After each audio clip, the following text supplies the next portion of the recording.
코로나19 위중증 환자가 9일 연속 1,000명대를 이어가는 가운데 신규 확진자도 5,000명대로 다시 늘었습니다.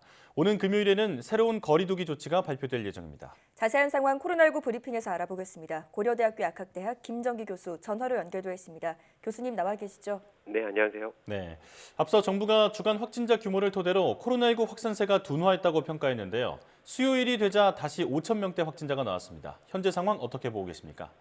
말씀하신 것처럼 수요일이 되면서 평일 기준으로 5,400명대 신규 확진자가 나왔습니다. 근데 하지만 지난 수요일과 비교를 했을 때는 약 2,000명 가까이 감소한 그 신규 확진자 규모이고요. 예. 그리고 주간 일평균 확진자를 보더라도 12월 셋째 주에 6,865명인데 반해서 12월 넷째 주에는 6,101명으로 약 760명 가까이 감소를 했습니다. 예. 그리고 주간 감염 재생산 지수도 0.98로 8주 만에 1 미만으로 감소를 했거든요. 그래서 이러한 여러 가지 경향성을 볼 때는 12월 셋째 주를 정점으로 하고 그 이후에 확연한 감소세를 보이고 있다. 이렇게 보는 게 더 맞을 것 같습니다. 네. 다만 아직 평일 기준으로 5,000명대 신규 확진자를 보이고 있는데 우리가 그동안 7,000명대 신규 확진자가 한 3주 가까이 나오게 되면서 이 수치에 굉장히 익숙해 있거든요. 예. 그렇다 보니까 5,000명대라고 하면 상당히 안정화됐다라고 생각할 수가 있는데 이 부분은 착시 현상이다 이렇게 보시면 될 것 같습니다. 그래서 여전히 평일 기준으로 5,000명대 신규 확진자는 상당한 규모의 신규 확진자 규모이고 유행이 감소세이긴 하나 아직은 유행 지속 상황이다 이렇게 보시는 게 맞을 것 같습니다. 예. 자, 위중증 환자는 좀처럼 줄지 않고 있는데요. 정부는 앞으로 확진자 수가 줄어들면서 열흘 안에 위중증 환자도 감소할 것으로 전망했습니다. 어떻게 보십니까? 보통 위중증 환자가 발생하는 시점이 확진 후에 1, 2주가 경과했을 때 보통 위중증으로 악화되는 사례가 발생을 하게 됩니다. 예. 그러니까 지금 위중증 환자 오늘이 1,151명으로 최대 규모를 보이고 있는데요. 확진 규모 이 지금 현재의 위중증 확진자들은 지난 12월 3주차 그리고 4주차 이때가 확진자 규모가 최다를 보이던 시기거든요. 네. 이 시기에 감염되신 분들 중에 위중증으로 악화되신 분들이다 이렇게 보는 게 맞을 것 같습니다. 예. 그래서 말씀하신 것처럼 정부가 언급했듯이 약 한 2주 정도 후에는 발생하는 위중증 환자분들이 현 시점에서 감염되신 분들 중에 위중증으로 악화되시는 분들이 발생을 할 거다 이렇게 예측을 하는 부분이고요. 네. 그렇기 때문에 현 시점이라고 하는 상황은 앞서도 말씀드린 것처럼 실제로 12월 셋째 주보다는 상당히 감소세인 단계이다 이렇게 보시면 될 것 같습니다. 예. 더불어서 현재 고령층에 대한 그 3차 접종률이 70% 이상을 보이고 있기 때문에 이러한 부분들이 반영된다라고 하면 약 2주 정도 후에는 현재보다는 위중증 환자가 확연히 감소되어 있을 가능성이 높다 이렇게는 보고 있습니다. 예. 자, 감소세가 유지되면 시차를 두고 위중증 환자 수도 줄어들 것이다. 이렇게 볼 수 있겠는데요. 자, 내년 1월 2일 현행 거리두기 종료를 앞두고 오는 금요일에 새로운 조정안이 발표됩니다. 현행 거리두기 연장 여부가 주목되는데 어떤 방안이 적절하다고 보십니까? 이번 주 유행 상황이 사회적 거리두기 조정에 있어서 가장 중요한 지표로 알려져 있습니다. 근데 이번 주는 앞으로 내일과 모레 상황을 좀 더 보기는 해야 되지만 예. 오늘과 유사한 수준, 즉 5,000명대 또는 5,000명 안팎의 신규 확진자가 발생할 걸로 예상을 하고 있습니다. 네. 근데 앞서도 제가 언급을 드렸는데 5,000명대 신규 확진자 규모는 안정화 단계는 아니거든요. 그러니까 이게 착시 현상일 수가 있습니다. 그래서 현 우리 의료 시스템이 대응할 수 있는 신규 확진자 최대 규모가 한 5,000명 정도의 신규 확진자 규모다. 이렇게 생각을 하고 있는데 네.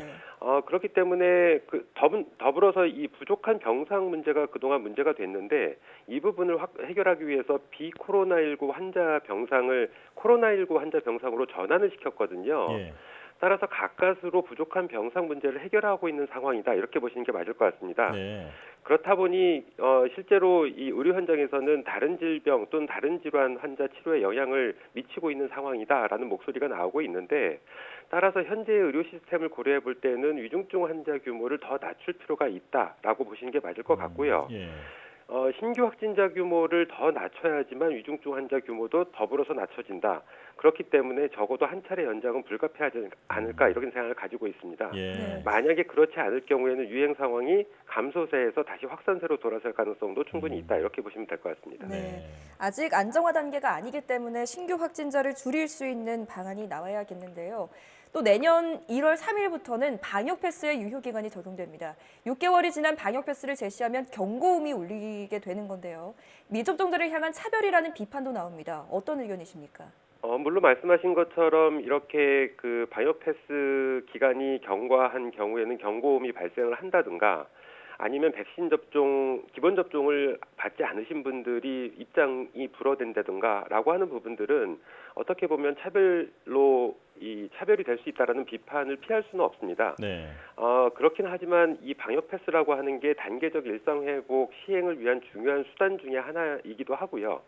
그리고 접종 후 일정 기간이 지났을 때 항체 수준이 감소하면서 돌파 감염이 발생을 하게 되고 네. 이에 따라서 위중증 환자가 급격하게 증가하는 걸 우리가 경험을 했습니다. 예. 그렇기 때문에 방역 패스, 특히 이 유효 기간이 지나지 않은 그런 백신 접종 상태가 상당히 중요하다라는 부분이 확연하게 드러났기 때문에 향후에 우리 그 현재 유행 상황이 보다 더 안정화됐을 때 다시 단계적 일상 회복을 시행할 가능성이 상당히 높거든요. 네. 이러기 위해서는 이런 부분들이 불가피한 조치다 이렇게 이해를 해주시는 게 더 낫지 않을까 이렇게 생각을 하고 있습니다. 예. 자, 그런가 하면 정부가 백신 접종을 12세 미만으로도 확대하는 방안을 검토하고 있습니다. 이때 어떤 점들을 고려해야 할까요?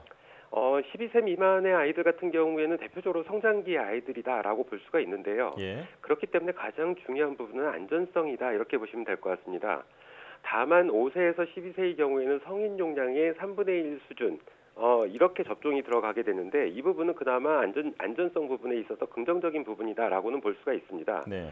다만 초등학교 고학년 내지는 적어도 2, 3학년 정도의 연령대들은 표현이나 의사소통이 잘 이루어질 수가 있고 만일 이상 반응이 발생을 하더라도 부모와 소통이 가능하거든요. 예. 네. 근데 초등학교 1학년부터 그 이하 연령대인 경우에는 이상 반응이 혹시나 발생을 하더라도 인지 자체를 못하거나 아니면 부모와의 소통이 어려울 수가 있습니다. 예.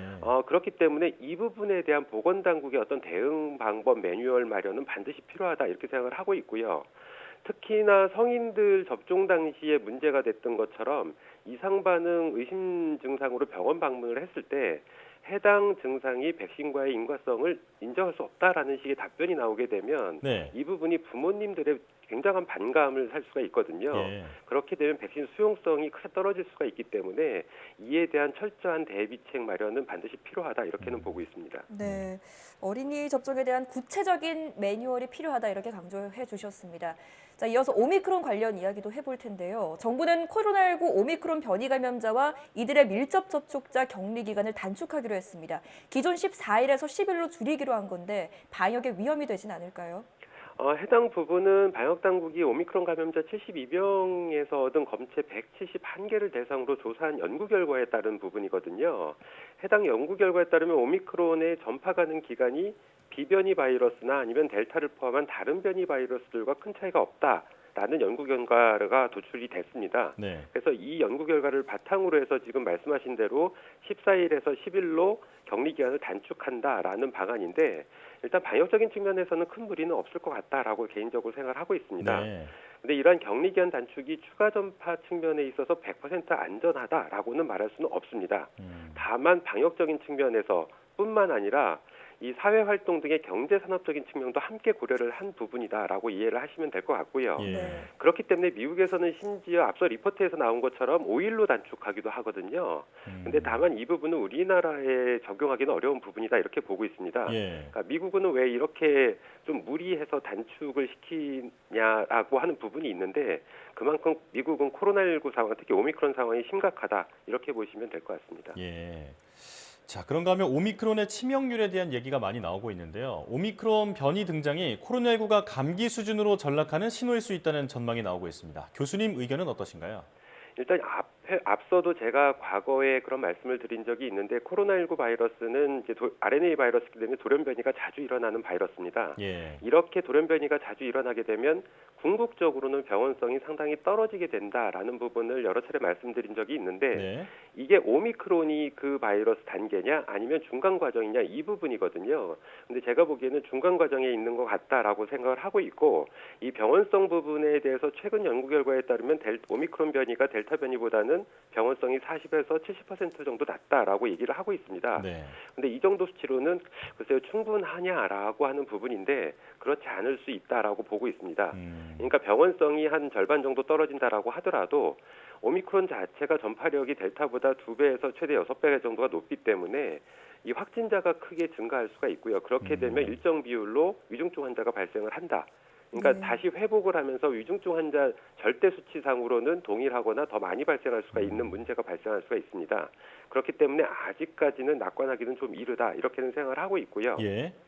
그렇기 때문에 내년 1, 2월에는 우리나라도 오미크론이 델타를 밀어내고 우세종이 될 걸로 예측을 하고 있거든요. 네.